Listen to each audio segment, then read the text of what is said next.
તો આ 10 લોકોને ભૂલથી પણ પગે ન લાગો. ભારતીય સંસ્કૃતિમાં સંતો અને વડીલોને પગે લાગવાની પરંપરા છે, પરંતુ શું તમે જાણો છો કે કેટલાક લોકોના પગે લાગવાની મનાઈ છે? એટલે કે કેટલાક લોકોને પગે ન લાગવું જોઈએ. જો કોઈ તમને પગે લાગે છે અથવા તો તમે કોઈને પગે લાગો છો, તો આટલી બાબતોનું ખાસ ધ્યાન રાખવું જોઈએ, નહીંતર પાપ લાગશે.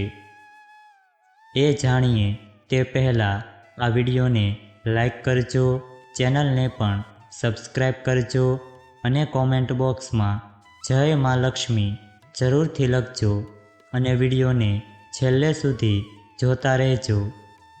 નંબર 1 છે સૂતેલા વ્યક્તિને પગે લાગવું.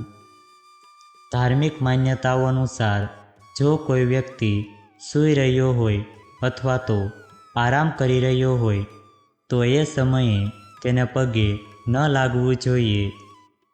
એવું માનવામાં આવે છે કે આમ કરવાથી સૂઈ રહેલા વ્યક્તિની ઉંમર ઘટી જાય છે.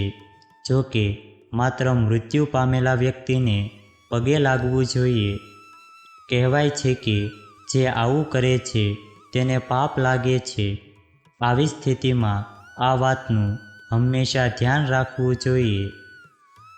નંબર 2, જમાએ સસરાના પગે ન લાગવું જોઈએ. પૌરાણિક માન્યતા અનુસાર જમાએ કોઈપણ સંજોગોમાં પોતાના સસરાને પગે ન લાગવું જોઈએ. કહેવાય છે કે મહાદેવે રાજા દક્ષનું માથું કાપ્યું હતું, ત્યારથી આ પરંપરા ચાલી આવે છે. નંબર 3 છે પૂજા કરી રહેલા વ્યક્તિને પગે ન લાગવું જોઈએ. જો કોઈ વ્યક્તિ મંદિર અથવા તો ઘરમાં પૂજા કરી રહ્યો છે કે માળાનો જાપ કરતો હોય અથવા તો ભજન ગાતો હોય, તો આ દરમિયાન તેને પગે લાગવું યોગ્ય નથી. આવી સ્થિતિમાં બંનેને પાપ લાગે છે. બીજી વાત એ છે કે આમ કરવાથી પૂજામાં પણ અડચણ ઉત્પન્ન થાય છે. જો કે જ્યારે વ્યક્તિ પૂજા વગેરે કરી લે ત્યારે તેના ચરણ સ્પર્શ કરી શકાય છે. નંબર 4, ભાણાએ મામાને પગે ન લાગવું જોઈએ. એવું કહેવાય છે કે ભાણાએ ક્યારેય પોતાના મામાને પગે ન લાગવું જોઈએ. શાસ્ત્રોમાં ભાણા અને ભાણીને પૂજનીય માનવામાં આવે છે અને જો તેઓ ચરણ સ્પર્શ કરે તો મામા અને મામીને પાપ થઈ શકે છે. એવું માનવામાં આવે છે કે ભગવાન કૃષ્ણએ કંસનો ઉદ્ધાર કર્યો છે, ત્યારથી આ નિયમ પ્રચલિત છે. આજે પણ લોકો આ વાતને નકારતા નથી. નંબર 5 છે સ્મશાનમાંથી પરત ફરેલા વ્યક્તિને પગે લાગવું. જો કોઈ વ્યક્તિ અથવા તો વડીલ સ્મશાન ઘાટથી પરત ફરે તો તેમને જોઈને અનેક લોકો તેમના પગે લાગે છે. જો કે આમ કરવું ખોટું છે. અંતિમ સંસ્કારથી પરત ફરેલા વ્યક્તિ અશુદ્ધ થઈ જાય છે.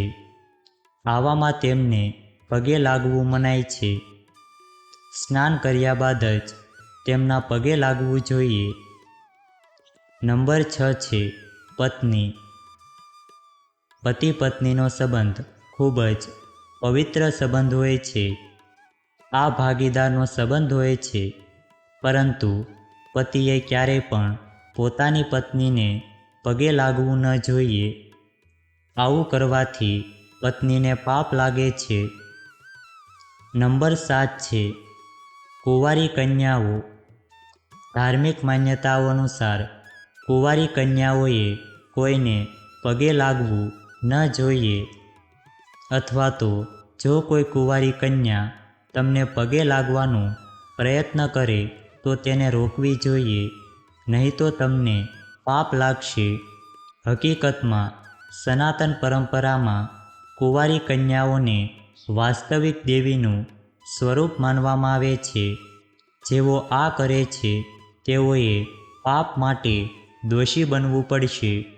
નાની છોકરીઓને માતા રાનીનું સ્વરૂપ માનવામાં આવે છે. બદલામાં તમારે નાની કન્યાઓ અને છોકરીઓના પગને સ્પર્શ કરીને તેમના આશીર્વાદ લેવા જોઈએ. નંબર 8 છે અશુદ્ધ વ્યક્તિ. સનાતન ધર્મની માન્યતાઓ અનુસાર જો કોઈ વ્યક્તિ અશુદ્ધ અવસ્થામાં હોય કે અશુભ અવસ્થામાં હોય તો તેને પગે લાગવું જોઈએ નહીં.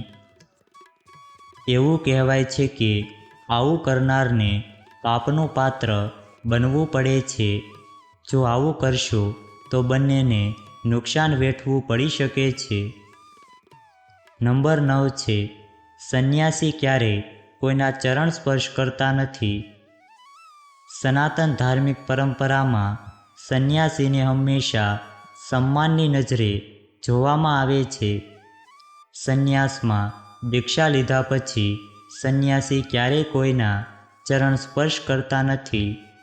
તમે મહાન યોગીઓ અને સંતો સાથે આ જોયું જ હશે. નંબર 10 છે વહુ અને દીકરી.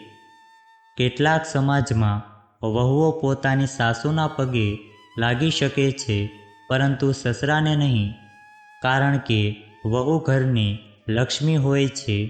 દીકરીઓએ ધ્યાન રાખવું જોઈએ કે તેઓ પણ પોતાના પિતાને પગે ન લાગે, નહીં તો પિતાને પાપ લાગશે.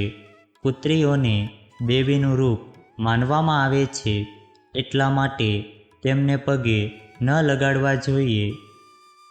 જો આ વિડીયો તમને પસંદ આવ્યો હોય તો વિડીયોને લાઈક કરજો, ચેનલને પણ સબસ્ક્રાઈબ કરજો અને બાજુમાં આપેલા બેલ આઇકનને પ્રેસ કરીને ઓલ ઉપર સિલેક્ટ કરી લેજો, જેથી તમને વિડીયોની નોટિફિકેશન સૌથી પહેલાં મળતી રહે. અને કોમેન્ટ બોક્સમાં જય મા લક્ષ્મી જરૂરથી લખજો. વિડીયોને છેલ્લે સુધી જોવા બદલ આપનો ખૂબ ખૂબ આભાર.